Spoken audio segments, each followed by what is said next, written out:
The case I'm reviewing is Jackson versus Birmingham Board of Education, heard before the United States Supreme Court in 2005. A little description about the case. Basically, it was whether or not someone could bring a suit against someone that they feel like they were being retaliated against for claiming sexual discrimination, and whether or not Title IX, there would be a violation of Title IX if they did so. Little background of this case, Roderick Jackson, he taught at the Birmingham School District for 6 years. He was brought into the Inslee High School to be the girls basketball coach. He had noticed right away that the girls' sports at the school were treated differently. Practice facilities were less than the boys. Equipment, uniforms, pretty much everything was of a lower standard than what the boys were. So he started to complain about this, and this is where problems began. Once he started complaining, he also started receiving negative evaluations. And it went so far as him being removed as the girls basketball coach in May of 2001. So Jackson filed suit. He filed suit against the Birmingham Board of Education, alleging that the board had retaliated against him because of his complaining about sexual discrimination of the girls' programs. He claimed that the board's retaliation violated Title IX. What the district and appellate court decided. The district court threw the case out and said that the complaint did not violate Title IX. In fact, they didn't even have create a private cause of action for retaliation. The circumstances weren't there for the person to even have a case.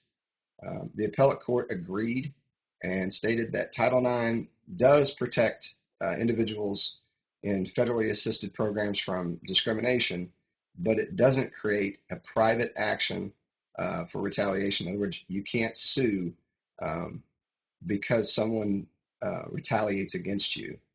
There's no mention of it in the text.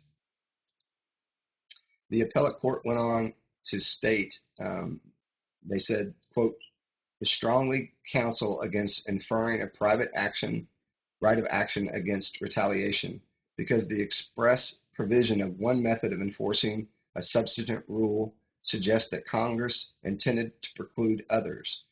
The way I interpret this is basically don't go there with this. If it's not in there, then it's not going to happen. In other words, if Title IX does not specifically state that you can sue based on retaliation, then you can't bring suit.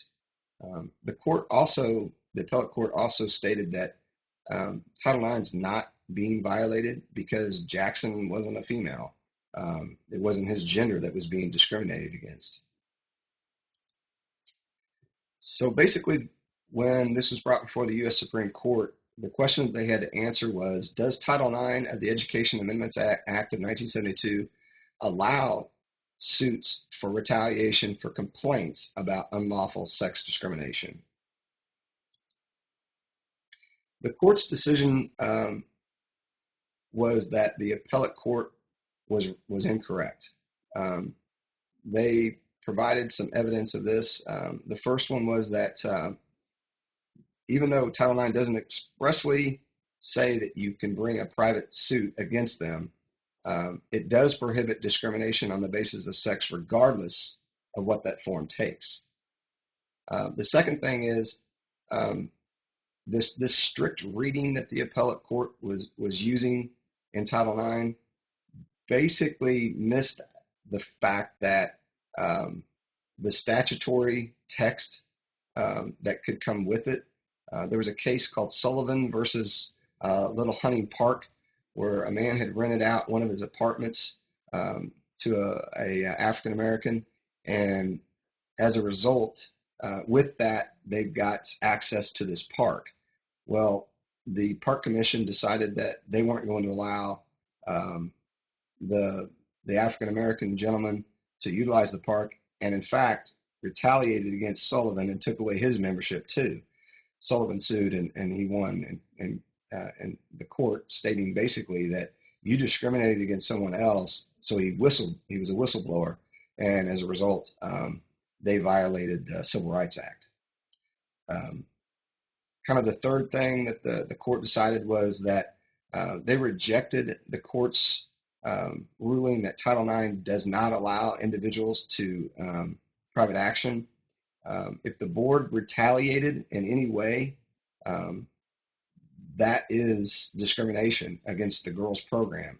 And the court pointed out that with this discrimination, it's covered under Title IX, regardless of who is claiming the discrimination. The Court of Appeals interpretation of conflict with the Department of Ed's adopted interpretation. Basically, this prohibits intimidatory, well, that's a hard word, and retaliatory acts. And then lastly, the text of Title IX doesn't require the victim of the discriminatory retaliation to also be the victim of the discrimination of the original complaint. In other words, the person that brings it forward doesn't necessarily have to be the one that it happens to, if that makes sense.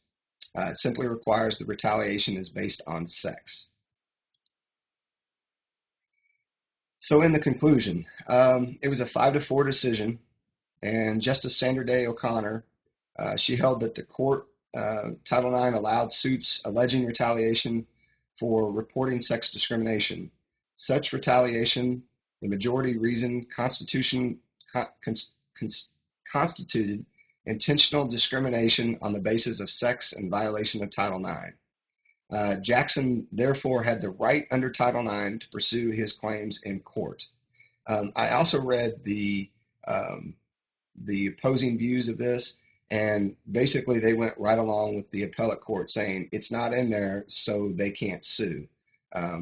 It was pretty interesting reading how they said that sexual discrimination suits can't be brought on the basis of retaliation. So what's the impact of this case on education? Basically, whistleblowers or employees who report alleged discriminatory practices, they can file suit against employers who have retaliated against them on the basis of their complaints under Title IX. Basically, this prohibits any type of discrimination on the basis of sex if that program is receiving federal education funds. So as a girls coach, and I am in 3 sports, if I were to all of a sudden notice that my girls programs were not receiving the same funding, practice times, practice facilities, and I complained about it, or if any one of my staff, regardless, complained about it, and there was any retaliation, we could bring suit. There would be cause for us to be able to sue if there was retaliation against us. So I see this as a very important case because it allows people to be whistleblowers and stand up, because very often when discrimination that would fall under Title IX happens, the people that are being discriminated against may not have a voice. And this case allowed for their voices to be heard, and the person giving them a voice not to be themselves discriminated against or retaliated against, I guess is probably the more important thing. So thank you very much.